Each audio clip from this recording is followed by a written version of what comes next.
தென்கொரியாவில் இருக்கக்கூடிய சாம்சங் தொழிலாளிகள் அவர்கள் 6500 பேர் நினைக்கிறேன் ஒரு மாத காலம் வேலை நிறுத்தம் செய்து ஒரு ஒப்பந்தத்தை எட்டினார்கள். முதலாளித்துவம் என்பது அவ்வப்பொழுது அதுக்கு சீக்கு பிடிச்சது, ஏழரை நாட்டு சனியம் பிடிச்சது. காரல் மார்க்ஸ் அப்பவே சொன்னார், அவ்வப்பொழுது நெருக்கடியில் சிக்கிக்கொள்ளும் முதலாளித்துவ அமைப்பு முறையில் ஓராண்டாக 27 தோழர்கள் செய்த பாவம் என்ன? மெட்ரிக்கன் தரப்பினும் குற்றம் குற்றமே. சாம்சங் நிர்வாகமே நாங்கள் என்ன குற்றம் செய்தோம்? சங்கம் அமைத்தது குற்றமா? எங்களுடைய உரிமைகளுக்காக போராடியது குற்றமா? ஆகவே நீ யாரோ நான் யாரோ, நீ உனக்குள்ள நமக்குள்ள அநியாயத்தை எதிர்த்து போராடுபவன் எனக்கு தொழிலாளி தோழனாகிறாய் என்று சேகோரா சொன்னார். உலகத்திலேயே மிக சிறந்த உறவு தோழமை, அதுதான் தோழர் என்பதுதான் மிகச்சிறந்த உறவு தோழர்கள். தென்கொரியாவில் இருக்கக்கூடிய சாம்சங் ஆலை, இந்தியாவில் இருக்கக்கூடிய சாம்சங் ஆலை, இன்னும் பல நாடுகளில் இருக்கக்கூடிய சாம்சங் ஆலை சங்கங்கள் எல்லாம் ஒன்றிணைந்து ஒரு சர்வதேச ஒருங்கிணைப்பு குழு, சர்வதேச சம்மேளனம் என்பது அமைத்து உலகம் முழுவதும் உள்ள தொழிலாளிகளுடைய உரிமைகளுக்காக நம் போராட்டங்களை முன்னெடுக்க வேண்டியிருக்கின்றது தோழர்.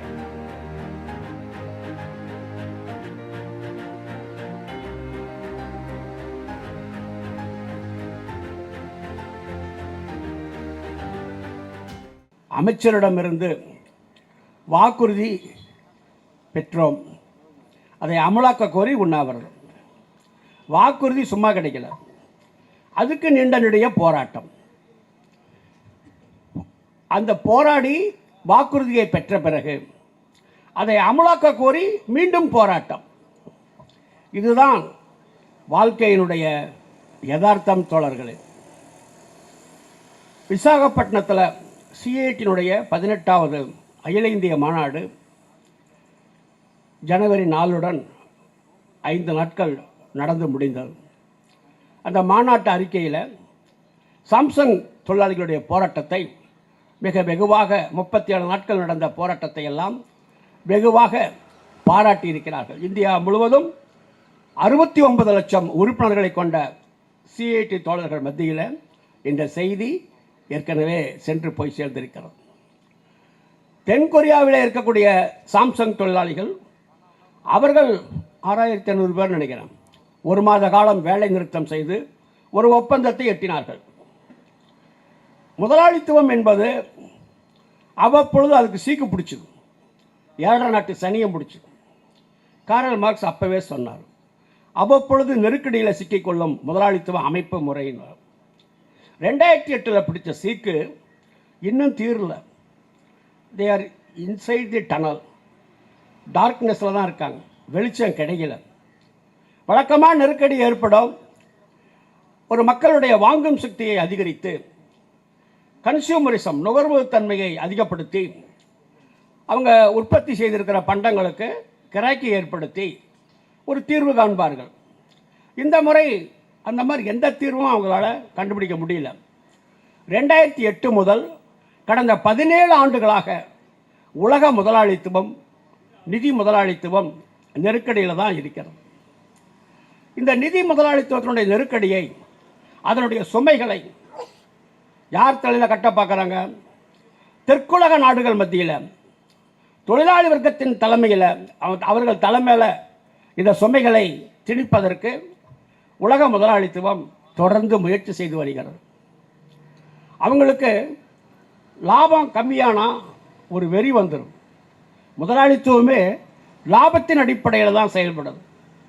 300% லாபம் என்றால் அந்த ரிஸ்க் எடுத்து இறங்கினா முதலாளிக்கே கூட தூக்கு தண்டனை கிடைக்குன்னா கூட முதலாளி அந்த ரிஸ்கை எடுப்பார். இதுதான் காரல் மார்க்ஸ் மூலதனத்தினுடைய தன்மை குறித்து அவர் எழுதியிருக்கிறார்.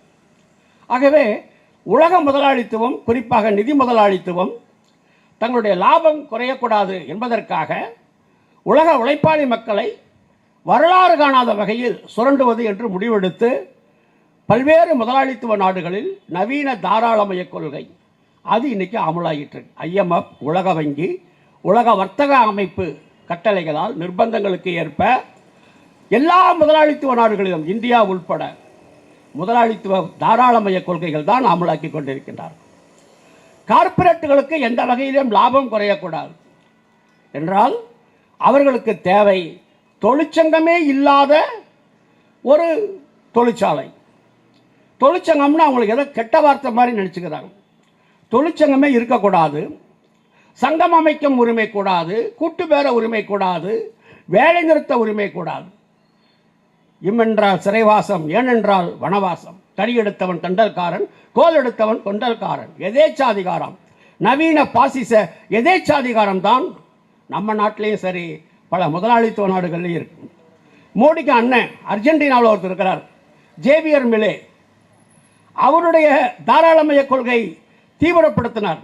அதை எதிர்த்து இந்த 19ஆம் தேதி ஒரு மிகப்பெரிய வேலை நிறுத்தம் அர்ஜென்டினாவில் நடந்திருக்கு. முதலாளித்துவ நாடுகளில், முக்கால்வாசி நாடுகளில் தொழிற்சங்கம் அமைக்கிற உரிமை இப்போ தடுக்கிறாங்க. சங்க பதிவு அந்த உரிமை தடுக்கிறார்கள். கூட்டு பேர உரிமை, வேலை நிறுத்த உரிமை, இதெல்லாம் தடுக்கிறாங்க. ஆகவே ஒரு பிரச்சனையை பார்க்கும் பொழுது அதனுடைய அடிமுதல் நுனி வரை ஆய்வு செய்ய வேண்டும். ஓராண்டாக 27 தோழர்கள் செய்த பாவம் என்ன? நெற்றிக்கன் திறப்பினும் குற்றம் குற்றமே. சாம்சங் நிர்வாகமே, நாங்கள் என்ன குற்றம் செய்தோம்? சங்கம் அமைத்தது குற்றமா? எங்களுடைய உரிமைகளுக்காக போராடியது குற்றமா? நியாயம்தானே கேட்டீர்கள். நீ யாரோ நான் யாரோ, உனக்கும் எனக்கும் என்ன உறவு? ஆனால் நியாயத்திற்காக நீ நின்று போராடினால், well, you are my best comrade, so said comrade Che Guevara. ஆகவே நீ யாரோ நான் யாரோ, நீ உனக்குள்ள நமக்குள்ள அநியாயத்தை எதிர்த்து போராடுபவன் எனக்கு தொழிலாளி தோழனாகிறாய் என்று சே குவேரா சொன்னார். உலகத்திலேயே மிக சிறந்த உறவு தோழமை, அதுதான் தோழர் என்பதுதான் மிகச்சிறந்த உறவு தோழர்கள். அதனால தான் காரல் மார்க்ஸ் சொன்னது, இன்னைக்கு அது ஏதோ மார்க்சிசம் அவுட்டேட்டட், காலாவதியாகிவிட்டது என்பதெல்லாம் கிடையாது தோழர்களே. இழப்பதற்கு ஒன்றுமில்லை, அடிமை விலங்குகளை தவிர அடைவதற்கோர் பொன்னுலக காத்திருக்கிறது. உலக தொழிலாளர்களே ஒன்று சேருங்கள். தென்கொரியாவில் இருக்கக்கூடிய சாம்சங் ஆலை, இந்தியாவில் இருக்கக்கூடிய சாம்சங் ஆலை, இன்னும் பல நாடுகளில் இருக்கக்கூடிய சாம்சங் ஆலை சங்கங்களெல்லாம் ஒன்றிணைந்து ஒரு சர்வதேச ஒருங்கிணைப்பு குழு, சர்வதேச சம்மேளனம் என்பது அமைத்து உலகம் முழுவதும் உள்ள தொழிலாளிகளுடைய உரிமைகளுக்காக நம் போராட்டங்களை முன்னெடுக்க வேண்டி இருக்கின்றது தோழர்கள். தோற்றதில்லை, தோற்றதில்லை, தொழிலாளி வர்க்கம் தோற்றதில்லை, தோற்ற சரித்திரம் கேட்டதும் இல்லை. 2019 2020 சட்ட தொகுப்புகள் என்று சட்டம் இயற்றினாலும், எதிர்க்கட்சிகள் இல்லாத நாடாளுமன்றத்திலே சட்டம் இயற்றினாலும் 6 ஆண்டுகளாக 7 ஆண்டுகளாக அதை அமலாக்கக்கூடிய துணிவு மோடி அரசுக்கு ஏன் ஏற்படவில்லை? சட்ட தொகுப்புகளை அமலாக்க விட மாட்டோம் என்று ஆளும் கட்சியினுடைய தொழிற்சங்கம் பிஎம்எஸ் உள்ளிட்டு அனைத்து மத்திய தொழிற்சங்கங்களும் எதிர்ப்பு குரல் கொடுத்ததால், இந்திய தொழிலாளி வர்க்கம் எதிர்ப்பு காட்டியதால் கடந்த 6-7 ஆண்டுகளாக சட்ட தொகுப்புகள் அமலாகாமல் தான் இருக்கு. அது சென்ற ஆண்டு நவம்பர் 21 முதல் சட்ட தொகுப்புகள் அமலாகும் என்று அரசாங்கம் நோட்டிபிகேஷன், கவர்மெண்ட் ஆர்டர் அறிவிக்கை என்பது வெளியிட்டது. ஆக இது ஒரு போராட்டம். கபடி கபடி கபடி கபடி, யார் ஜெயிக்கலாம் பார்க்கலாம். ஆளும் வர்க்கமா, அடக்கப்பட்ட ஒடுக்கும் வர்க்கமா, உழைக்கும் வர்க்கமா? இந்த போராட்டத்தில் உழைக்கும் வர்க்கம் நிச்சயம் வெற்றி பெற்றே தீரும். வர்க்க போராட்டமே அனைத்து சமூக மாறுதலுக்கும் அடிப்படையானது என்று கம்யூனிஸ்ட் அறிக்கை 1848 மாமேதைகள் மார்க்சும் ஏங்கல்ஸும் எழுதி வைத்தார்கள்.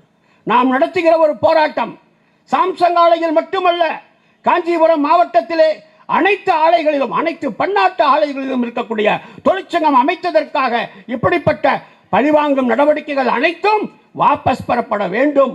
இது தொழிலாளிகளுடைய உரிமை என்ற வகையிலே அனைத்து பகுதி தொழிலாளிகளுடைய உரிமைகளை நிலைநாட்டுவதற்கான போராட்டத்தில் ஒரு பகுதியான இந்த போராட்டம் நீங்கள் நிச்சயமாக வெற்றி பெறுவீர்கள். தமிழக உழைப்பாளி மக்களின் ஆதரவுடன், வித் சாலிடாரிட்டி, ஒருமைப்பாட்டுடன், இந்திய தொழிலாளி வர்க்கத்தின் ஒருமைப்பாட்டுடன், ஏன் தென்கொரியாவில் இருக்கக்கூடிய சாம்சங் அந்த ஆலை தொழிலாளிகளின் ஆதரவுடன், உலகம் முழுவதும் உள்ள உழைக்கும் வர்க்கத்தின் ஆதரவுடன் நிச்சயமாக நமது போராட்டம் வெல்வோம். நமக்கு தேவை ஆப்டிமிசம், தன்னம்பிக்கை. நாம் வெல்வோம். we can win, we shall win, we must win. நாம் வெல்ல முடியும், நாம் வென்றே தீர வேண்டும் என்ற கட்டாயத்தில் இந்த போராட்டத்தை நடத்தி கொண்டிருக்கக்கூடிய அத்தனை தோழர்களுக்கும் நன்றி கூறி வாழ்த்துக்கள் கூறி முடிக்கிறேன்.